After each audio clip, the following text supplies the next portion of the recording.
आणि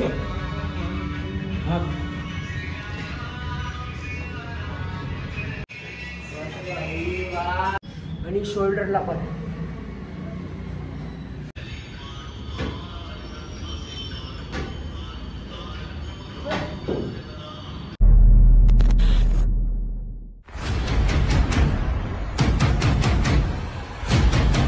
तर नमस्कार मित्रांनो, मी वैभव स्वागत करतोय का आपल्या नवीन व्लॉगमध्ये.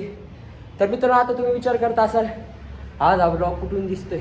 डायरेक्ट तालमीतून आपले गड बीड राहिले, डायरेक्ट तालमीत आलो आपण. विषय असा आहे, ट्रान्सफॉर्मेशन व्हिडिओ बनवायची कामं चालू आहे आणि बनली पण आहे, फक्त थोडी कटिंग बाकी आहे. आणि याच्या आधी काय माझ्या बॉडीची कंडिशन होती ती तुम्हाला दिसतच असेल साईडला.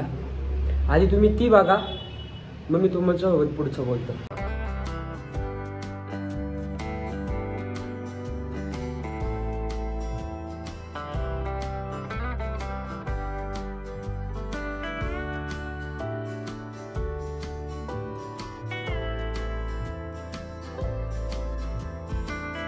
झालं बघून, आणि आत्ताची कंडिशन बघा. असं आहे. तर मित्रांनो, आता मी तुम्हाला माझा वर्कआउट रुटीन आहे तो सांगतो. पहिले तरी आपली तालीम आहे ती बघून घ्या. हा आपला हाऊद आहे, त्याला इकडे इकडे मी तुम्हाला दाखवतो. आपली ही सरपटा मारायची जागा आहे. इथं ते विटा पडेल. पहिले तर मी सरपटा मारतो आणि त्याच्यानंतर डीप जोर ते आहेच आपले. आणि मग उडभाषा मारून डायरेक्ट मी वेट ट्रेनिंगकडे जातो. पूर्ण वेट ट्रेनिंग करतो. वेट ट्रेनिंग झाल्यानंतर आहे ना, आपण जे हौद मारतो, वेट ट्रेनिंग नंतर हौद मारतो. कारण की त्याच्या आधी मारल्यावर आहे ना, वेट ट्रेनिंगला जीव नाही राहत अंगात एवढा. त्याच्यामुळे तुम्ही पण जर कधी करत असाल तर कार्डिओ वेट ट्रेनिंग नंतरच करत जा, तेच भारी राहतं. जर एखादा कोणाला वेट लॉस करायचं असं काहीच ना करू, फुकटमध्ये एखादी तालीम बघा. तालमीत पैसे नाही लागणार तुम्हाला, जिममध्ये पैसे लागतील. तालीम बघा. इथं पहिले हौद पण मारू शकताय. हे सगळं झालं तर नॉर्मल हौद घ्यायचा. वेट ट्रेनिंगकडे जा. वेट ट्रेनिंग का बरं? कारण की तुमचा जो फॅट आहे तो जेव्हा बर्न होईल तेव्हा लटकायला नको, जसं की माझा नाही झालेला आहे. त्याच्यासाठी तुम्हाला वेट ट्रेनिंगकडे जावं लागेल. नॉर्मल तुम्ही वेट ट्रेनिंग पण करू शकताय. स्टार्टिंगला वाटलंच तर वेट ट्रेनिंग केलं नाही तरी चालतं. बिना वेट ट्रेनिंगचं पण तुम्ही करू शकता 1-2 महिने. 1-2 महिन्यानंतर तुम्हाला वेट ट्रेनिंग पण ॲड करावं लागेल किंवा डायरेक्ट ॲड केली तरी चालेल. की एकदाच एवढं केलं तर बॉडी एकाच दिवशी थकून जाईल, दुसऱ्या दिवशी तुमची यायची इच्छा नाही होती. त्याच्यामुळे आणि वेट लॉस ही एक स्लो प्रोसेस आहे नाही का. तुम्ही जेवढी स्लो कराल तेवढं चांगलं राहील तुमच्यासाठी. जर तुम्ही फास्ट करायला घेतली तर तुमची मस्त ही जी वरची स्किन आहे ती लटकून राहील. त्याच्यामुळं जेवढी स्लो होईल तेवढी स्लो होऊ द्या. आणि बाकी काय तुमचं होतं राहील. चला मी तुम्हाला माझ्या वर्कआउटच्या काही क्लिप दाखवतो, म्हणजे करून दाखवतो डायरेक्ट. मी ना लेग मारलेली आणि कालच लेग मारले आणि अजून रिकव्हरी झाली नाही आहे. माझे मसलची ते दुखत आहे. जर आपण 50च्या पुढे गेलो तर 200 घेऊ घ्यायचो, आणि जर नाही गेलो तर 50वरच थांबून घेऊ. कारण की मसलला रिकव्हरी पण महत्त्वाची आणि पाय पण दुखायला आपण जाणार मला असं. पण बघू, व्हिडिओ जर चालू केलेली गेले तर गेले, नाही तर नाही. चालू सुरू करूया. पहिले आपण याचे 2 सेट घेऊ.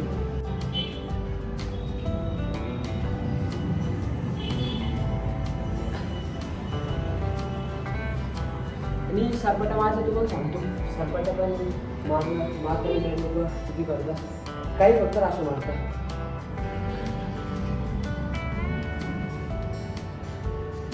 हे ना एडूला हात सरपटामध्ये पकडला जातो.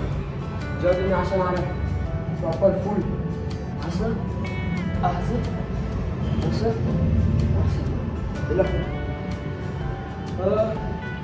या फुलचा एक सरपटा आहे आणि हाफची 2 असं होईल. म्हणून फुलच मारा.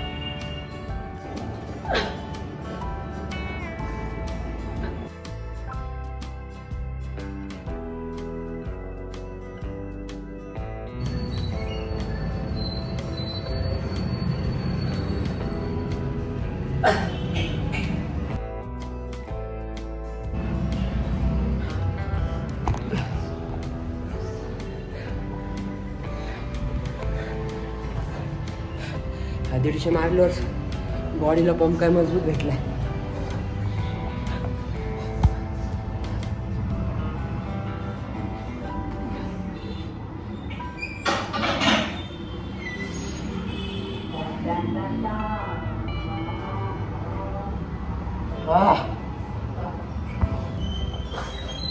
मेहनत आहे.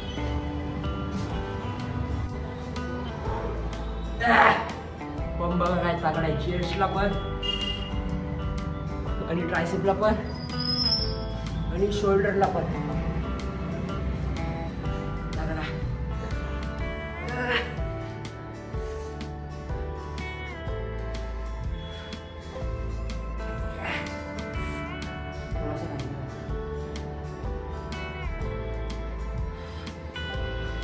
हार्ड का नॅचरली.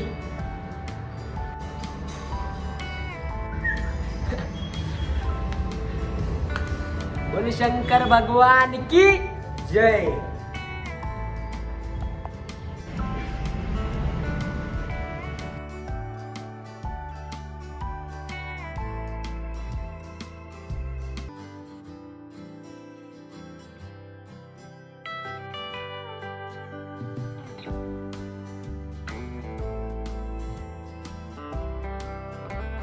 तो मी आत्ता माझे ना डीप जोरचे सेट जे ते मी पूर्ण करून घेतो. त्याच्यानंतर आपण चेस्ट मारू. चेस्ट मारायची आज आपल्याला. एक दिवसात एकच मसल ट्रेन करतोय. आपल्याला ती प्रो स्प्लिट वापरायची अजून गरज नाही आलेली. याने रिझल्ट भेटत आहे.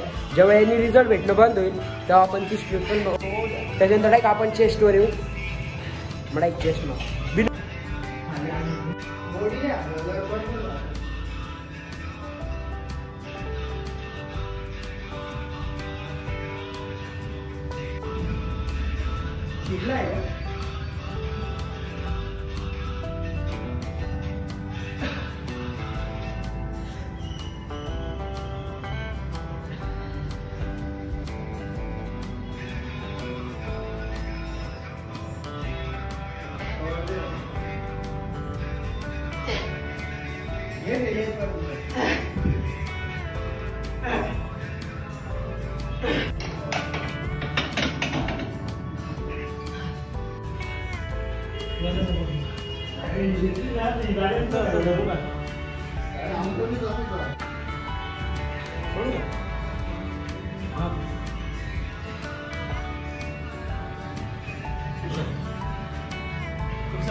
आता आपली जी ती चेस्ट मारून झालेली. आता आपण डायरेक्ट हौदात उतरू.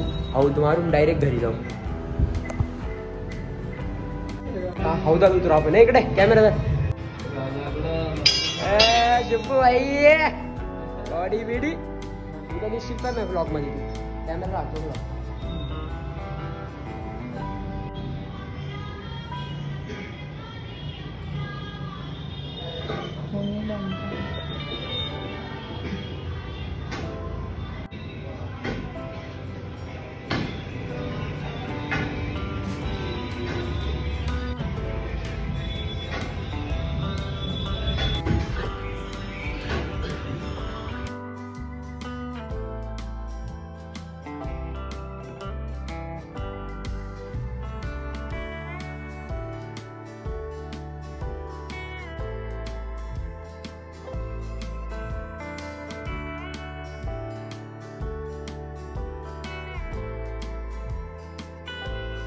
मित्रांनो आता आपला हाऊस जो आहे तो मारून झालेला आहे.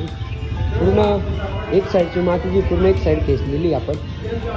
पूर्ण पाय बी पूर्ण मातीचं झालं. आता ते थोडंसं पूर्ण माती झाली.